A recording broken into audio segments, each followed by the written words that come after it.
కామారెడ్డిలో political tension continue అవుతోంది. మరోవైపు అదే కామారెడ్డిలో ప్రజలని మరొక భయం వెంటాడుతోంది. అదే చిరుత సంచారం. కామారెడ్డి జిల్లాలో చిరుత సంచరిస్తోంది. లింగంపేట మండలం గాంధీనగర్ తండా శివార్లలో చిరుత సంచరించినట్లుగా గుర్తించారు. పశువుల కొట్టంలో కట్టేసిన 2 లేగదూడలపై చిరుత దాడి చేసింది. చిరుత దాడిలో 2 లేగదూడలు చనిపోయాయి. చిరుతని బంధించేందుకు బోన్ ఏర్పాటు చేయాలని గ్రామస్తులు డిమాండ్ చేస్తున్నారు. ఘటనా స్థలాన్ని ఫారెస్ట్ అధికారులు పరిశీలించారు.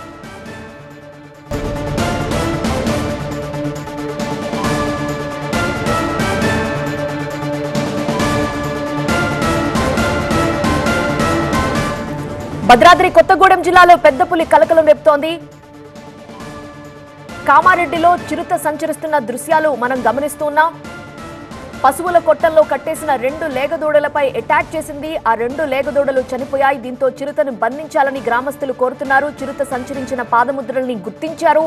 అటవీ శాఖ అధికారులు ఆ సంఘటనా స్థలాన్ని పరిశీలించారు. చిరుతని బంధించడానికి ఏర్పాట్లు చేస్తున్నారు అటవీ శాఖ అధికారులు.